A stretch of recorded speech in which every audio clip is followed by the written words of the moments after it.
안녕하십니까, 신중규 목사입니다. 신중규 목사와 함께하는 잠언 묵상, 오늘 101강이 되겠습니다. 오늘 우리가 묵상할 말씀은 잠언 17장 10절에서 12절 말씀입니다.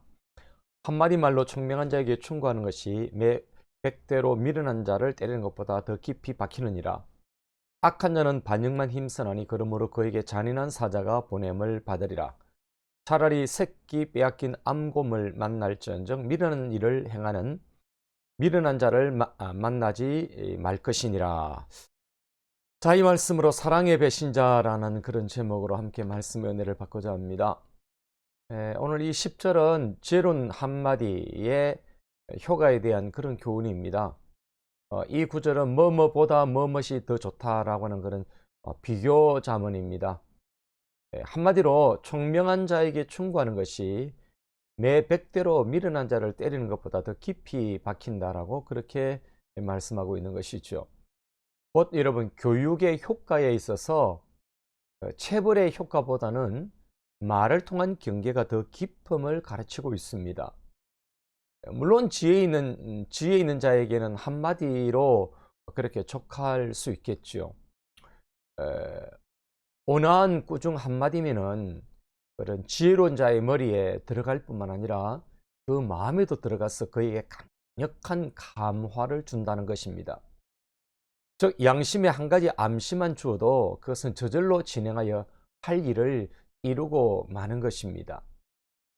여러분, 11절은 악한 자의 반역에 대한 교훈입니다. 악한 자는 반역만 힘쓰나니 그러므로 그에게 잔인한 사자가 보냄을 받으리라, 그렇게 말하죠. 여러분, 악한 사람은 순종하고 받아들이기보다 자기의 아집에 사로잡혀서 늘 반역을 시도하죠. 여러분, 이 구절에서 반역이라 함은 정부나 왕에 대한 반역으로부터 하나님에 대한 의도적 반역까지라고도 볼 수가 있는 것입니다. 절대적인 권한을 소유한 그런 군주 사회에서 왕에게 반역하는 행위는 왕이 보낸 사신에 의해 참혹한 죽임을 당하는 결과를 초래할 수가 있는 것입니다. 그리고 하나님에 대한 의도적인 그런 반역에도 잔인한 사자를 보내므로 상당한 대가를 치르게 될 것을 말합니다. 이 잔인한 사자는 하나님이 보내실 죽음의 사자일 수가 있지요. 여러분, 물론 잠언의 그런 맥락에서 볼 때 하나님께서는 그의 왕을 통하여 반역자를 처형하실 수도 있고, 하나님의 사자인 천사들이 그를 벌하는 하나님의 공의로우신 사역자로 발탁될 수도 있는 것이지요. 여러분, 12절은 미련한 자에 대한 경고입니다.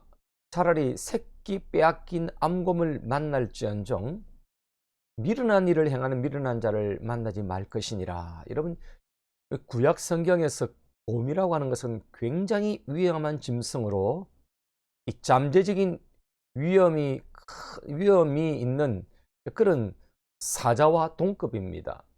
그런데 이런 미련한 자를 만난다라고 하는 것은 여러분, 그 새끼를 빼앗긴 암곰, 여러분 상상해 보십시오. 동물의 왕국에서 한번 보십시오.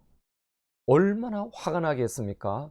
분노가 얼마나 치밀어 오른 그런 암곰의 모습을 우리가 상상할 수가 있죠. 그런 암곰을 만나는 것보다 더 위험한 일로 비교하고 있는 것입니다.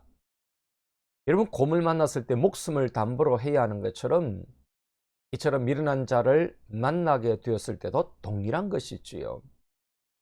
여러분, 이처럼 미련한 자가 미치는 파괴력, 그 영향력은 생명보다 더 큰 영혼이 되는 것이지요. 자, 이 말씀으로 우리가 세 가지로 적용을 해보는데, 그 첫째는 바로왕같이 되지 말자라고 하는 것입니다. 여러분, 총명한 자에게는 한마디 충고만 해도 되는 것입니다. 여러분, 다윗 왕은 바세바를 범하는 사건을 행한 뒤에 나단 선지자가 당신이 바로 그 사람입니다 라는 그런 한마디에 깨달음을 얻었습니다. 그는 순간 실수는 했지만은 선지자의 한마디 충고에 회개의 길을 걷습니다. 여러분, 이것이 지혜롭고 총명한 자의 모습이 아니겠습니까? 그러나 여러분, 애굽의 바로왕은 온갖 재앙으로 온 애굽이 신음할 때도 여전히 강팍하였고 모세를 통한 메시지에 귀 기울이지 않았습니다. 자기의 잘못을 깨닫게 하고 회개할 수 있도록 하며 장차 더욱 조심하게 위하여 매질을 해도 이런 미련한 자들은 들어먹지를 않습니다. 어리석고 머리가 돌아가지 않고 고집 센 자에게 엄격히 하여 성공하는 예는 매우 드문 것이죠. 이런 하나님의 사람들은 총명한 자로 날마다 그 심령을 부드럽게 해야 합니다.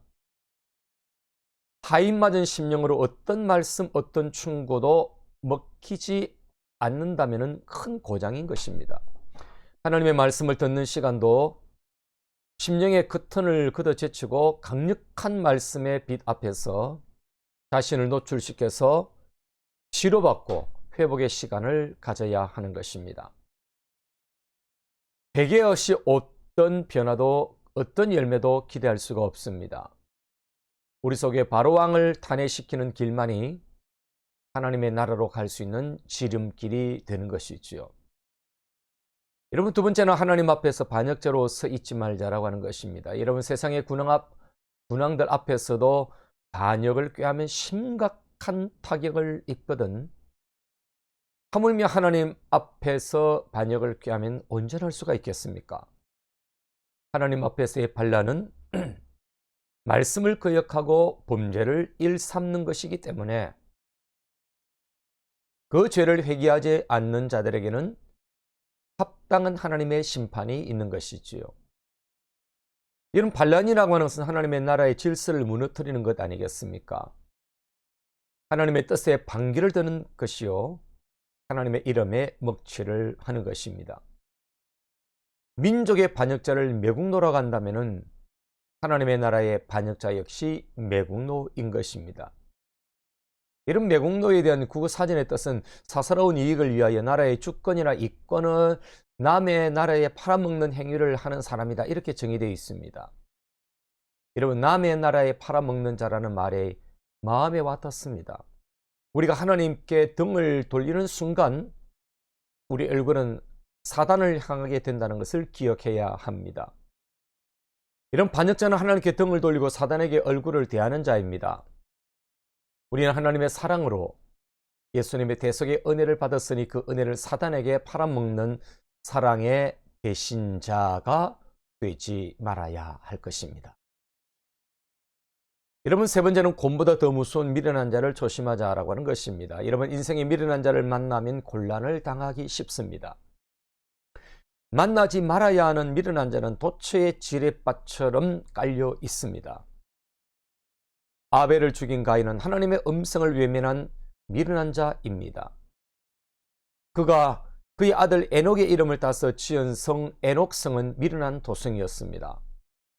그 도성 안에서 행하여지는 수많은 음악과 미술과 과학과 농업 기술에 대한 심포지움은 문명은 발전시켰지만은 하나님에 대해 더 높은 담을 쌓고 있었던 것이지요. 이런 미련한 자들의 꾀와 속임수와 관계는 인생을 화려하게 보이게 하고 맛깔스러운 삶을 소개하는 것 같아도 여러분, 그 이면에는 하나님과 거리가 멀어지게 하는 것입니다. 이런 미련한 자의 바벨탑 공사에 함께 경영하는 자들은 속히 탈출하는 것이 살 길이 될 것입니다.